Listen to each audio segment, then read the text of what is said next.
Welcome to the Southern Pulse Agronomy Research Site here at Dooen this year. We're just up the road from the tip this year, and this is a bit smaller site than what we usually run around the Horsham region.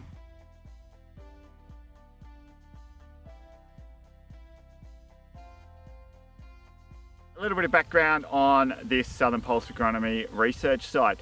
This was sown back in the middle of May, most of the trials on site. No time of sowing this year, just a range of trials around disease management, looking at inter-row sowing into stubble and how we can potentially manage pod drop in lentils. We've also got a trial looking at Herbicide Tolerance of different varieties, which we'll go through later on. So this site is on your classic black cracking clay of the Wimmera. We're on a 15-inch row spacing and into a standing residue, which is about that 15 to 20 centimetres high. A really good pulse soil. So we looked at this opportunity and thought we can't not take this. So we're standing here in front of a pulse disease management trial. So particularly this one with chickpeas. We're looking at a whole range of things in terms of the chemical management of Ascochyta blight in chickpeas. Now, I've got Josh Fanning standing here with me. He's the senior pulse pathologist at Agriculture Victoria, and this particular trial here is actually funded through the pathology program, highlighting the strong linkages we've got across a whole range of research projects within GRDC. I'm just going to hand now to Josh to give you a little bit more detail about this particular trial and the network of trials that are in place to try and understand how different fungicides are impacting the management of Ascochyta blight.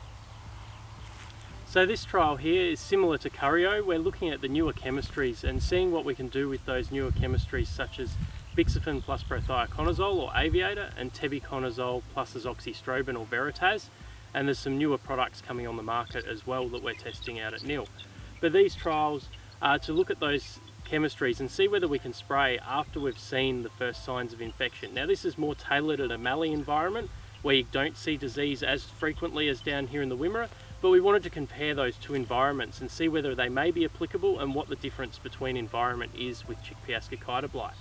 Here in Horsham, we can see in the plots that those post-infection sprays, so we've sprayed a fungicide after we've seen Chickpea Ascochyta blight, are not holding up anywhere near as well as what they do in the mallee environment. And that's due to the more frequent rainfall events and the heavier rainfall events that we get within the Wimmera, along with those dewy mornings, foggy conditions that all aid in that Ascochyta spread. So this program is funded within the pathology projects, but we run these projects very similarly to Jason's. We put them within Jason's projects or on the same trial sites so that we can run them within this inter-row system, so we've got best placed agronomy. We can then work with other experiments, and you'll be able to see the other trials or experiments later, which are looking at stubble, and we can look at the agronomy versus disease, and we work together on all these things, although they are funded separately, but we try to run the programs together. Just Tell us, Josh, these obviously are disease management trials, and normally in a paddock we get natural infection. How are we ensuring infection in these particular trials? And tell us a little bit about that. So the infection in these trials are put out with a handful of stubble across a single plot. So it's a very small amount of stubble, but it's enough to get the infection going. And you could argue that there's several different risks involved with that. So we are inoculating, so we are going to get a higher disease pressure, or you would think we're getting a higher disease pressure. But the other way of looking at it, if you're growing a more resistant variety or a moderately susceptible variety, which is the best case we've got in chickpeas, the risk of getting disease in a small plot like this is very low, or lower than if we inoculated, because there's a less density of those plots. So you've got to look at that susceptible to resistant in a trial situation compared to a whole paddock. And we are having trouble extrapolating that into paddock scales, but at least growers can see, or agronomists can see, this worst case scenario in these experiments.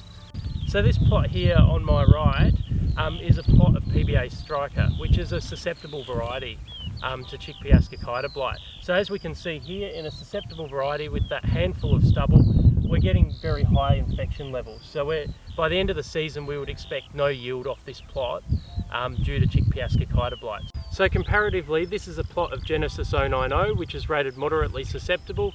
Again, that handful of stubble and no disease control.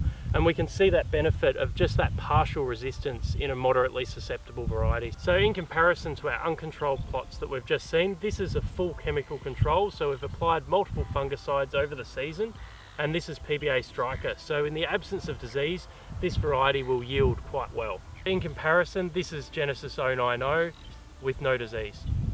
So we'll just focus on, at the moment, Veritas or tebuconazole plus azoxystrobin. And this plot here was sprayed strategically, so it was sprayed at the 4 node stage, and again when at the early flowering. And we're comparing that with the post-infection spray. There is a low level of disease when it's sprayed before we see the signs of disease, and we'll have a look at the other plot in a minute. This plot is tebuconazole plus azoxystrobin or Veritas with a post-infection spray. So we waited until we saw the first signs of disease, and then we applied that fungicide across the plot. And we can see here that in the post-infection spray in this Wimmer environment, it was much harder to control the disease. And despite 2 applications of the chemical out on this plot, similarly to the last plot, we can still see that there's a high level of infection. So one of the things that's underpinned the Southern Pulse Agronomy program is the no-till farming system. So our research trials have been run sowing inter-row in a standing stubble for many, many years now. I think we switched back in 2005. In a number of trials back in about 2010, 2011 era, we were looking at comparing conventionally grown systems versus no-till systems. And in that particular year, we saw a couple of disease epidemics come through the trials. And it was just a note at the time that the disease wasn't moving as much in the actual no-till system. So this year, working alongside Josh again, we decided in chickpeas, given the work that we're doing with Ascochyta blight, let's remove some stubble in some plots. So we've got a plot here where the stubble has been removed. Again with PBA Striker, which we've talked about in previous trials, against a plot over this side where stubble has been left standing. And then in this particular trial, rather than spreading stubble out across the whole site, one of the things that we know with Ascochyta blight is you get these single points of infection and then you get these big waves spreading out from it. And so what Josh has done is place these little orange things on the ground, which we'll take a shot of in a moment. And we're really interested in how the disease is actually spreading from those particular points. So in contrast to the previous experiment, in this experiment we've put in 5 to 10 sprigs of stubble, or small bits of stubble in 5 to 10 centimetre lengths in small bags, and they're just like your orange bags from the supermarket, so they're very porous. And that's Ascochyta blight infected stubble, and we've put that in the geometric centre of the plot to compare the way that the Ascochyta spreads through the plot here with the no stubble or slash stubble compared to the standing stubble. In this plot here, we can see that it's spread quite rapidly across the whole plot. So in contrast, this plot with the standing stubble, the Ascochyta has spread nowhere near as quickly or as aggressively across the plot. Interestingly, we haven't seen the runs between the stubble that Jason talked about before, which was what we sort of did the premise of this experiment. But what we have noticed is significantly less disease in this standing stubble compared to where we've slashed the stubble. So Josh and Jason, you've just highlighted some key differences here in the no-till system, the with and without stubble, providing some huge benefits here as a break to your cereal system. What do you think are the key messages that growers need to take away today from this virtual field day? So me as an agronomist, I get really excited here, and that's great having a pathologist standing here with me as well, is that when we combine it with the trials that we've just talked about before, we see great opportunities to move from a traditional old variety like PBA Striker with its level of resistance, which is susceptible to the disease. And then we move on to Genesis 90, which we've highlighted earlier, which has just got a small step up in disease resistance, but certainly makes a huge difference even when we've got heaps of disease pressure.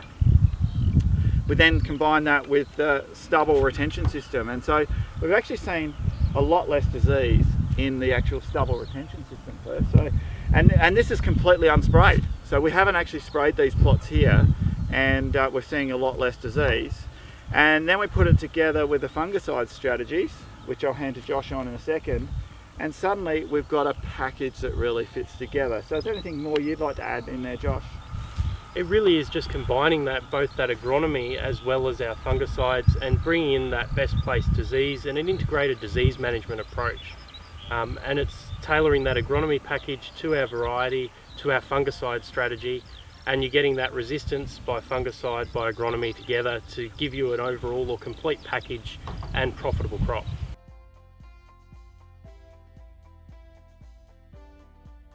So here we are at a plot of Cippal 1721. So this has been tested for a number of years now and is being released and available to growers next year. I'm just going to hand to Caleb now to launch this new variety and tell us a little bit more about it, where we can get it from, and some agronomic details. Thanks, Caleb. Thanks, Jason. So I'm Caleb. I'm from SeedNet. We've got a new lentil variety to launch this year called PBA Kelpie XT. So PBA Kelpie XT is a large red lentil with Group B herbicide tolerance, which is the first lentil of its kind to incorporate a large red and that herbicide tolerance. So PBA Kelpie has a early mid flowering, early mid maturity as well, with a general adaptation to current lentil growing regions, with long-term yield advantage over PBA Hurricane. Disease ratings, provisionally, it is moderately resistant to moderately susceptible for foliar ascophyta blight. This is in production at the moment throughout Western Victoria and into South Australia, with seed will be available to growers for 2021. So for any further detailed agronomic information for seed related inquiries, jump on our website is www.seednet.com.au. Thanks, Jason. Yeah, thanks, Caleb. It's really exciting to have another IMI tolerant line out here, another opportunity for growers, and particularly a large seeded red lentil. We're going to hand to the lentil breeder as well to give us a bit more background on the breeding of the variety. But from an agronomic perspective, again, this will really suit the standing stubble system. The variety is a fairly erect line. It fits into that mid-early type maturity grouping. So we're really excited by the opportunities that this particular variety offers, and it'll be interesting to watch it as it goes out into industry. So the lentil breeding program operating here out of Horsham, Victoria, we've released in 2020 this new variety, PBA Kelpie XT, which is a large IMI tolerant red lentil variety. And the actual cross, or the original hybridization, we started in 2008. This particular variety is a cross between PBA Blitz, which is one of the popular lentil varieties in Australia, and also an experimental line which had the Group B herbicide tolerance in it. So combining all these advantages, this is large with Group B imidazole tolerance in it, and farmers could apply in-crop applications pre or post-emergence with Group B herbicides on this variety. As I mentioned earlier, the original crosses we did in 2008, so it took us 12 years to bring this variety out to the market. And this is our first large market class lentil variety in Australia with Group B herbicide tolerance in it. This follows that suite or lineage of herbicide tolerance variety what the program has been releasing in the past.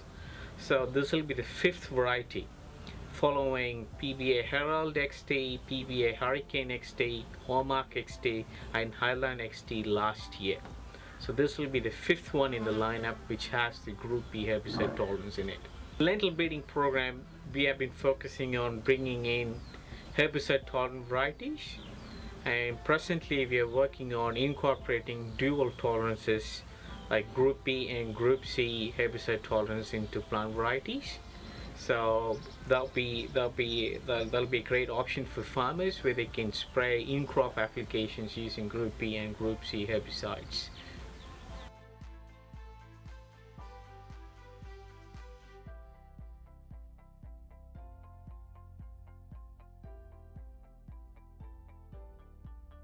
So we're standing here in front of our herbicide tolerance trial. One of the opportunities we saw was that we've been hearing lots of rumours in industry about the relative tolerance to Brodel in a number of different lentil varieties. So in this particular trial we've picked up PBA Jumbo 2, PBA Giant. which are both viewed to be pretty susceptible to Brodel, and so we get lots of damage from Brodel every year.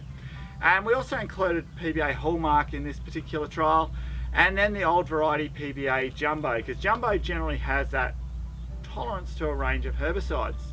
Now there's a number of rates of Brodel that we've used in this trial because we're comparing tolerance, and also a number of timings. Now you can't see much around this trial at this particular time because obviously we're much later in the season, and one of the great joys of using Brodel is that we do actually get the crop to grow back from the damage early in the season. So what we've got here is some Brodel damage symptoms from earlier in the season. So this is in PBA Giant, so one of the worst varieties for showing damage. And so you can see that whitening along the stem here, so nice little white patch on the stem, white little dots on the leaves, classic Brodel symptoms. And often it can cause quite a bit of weakening around this point, and so potentially it even opens up the plant for a bit more disease and lodging later in the season. What we did was we found some major differences in the tolerance between varieties. So PBA Hallmark, so if we look at the graph that's now on the screen, you can see how much better it was in terms of the damage symptoms early in the season. It also recovered a lot quicker. So we got that early growth back into the crop much quicker. So not only are we seeing less damage, we saw quicker recovery, and it'd be really interesting to see any potential impacts on yield.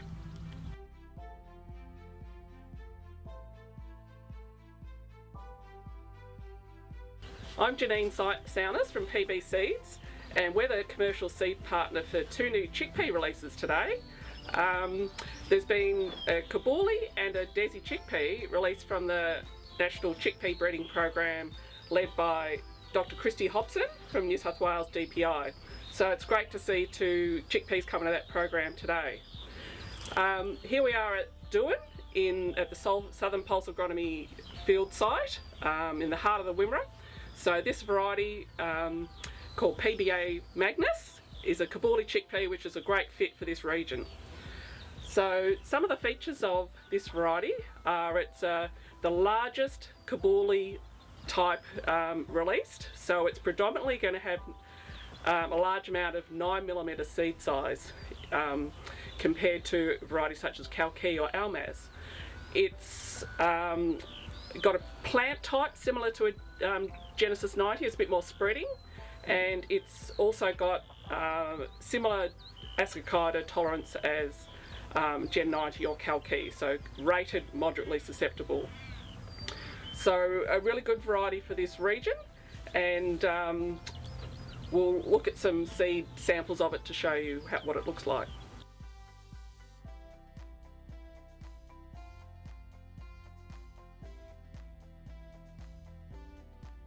So the Magnus variety has generally much larger seed size, so you're looking at potentially high value when you grade out the 9mm seed for marketing purposes. PBA Magnus has a higher yield than Kalki and Almaz, and it also has a early mid-maturity, mid-flowering, so slightly earlier than Kalki, but it's got a great plant type and should suit this region really well.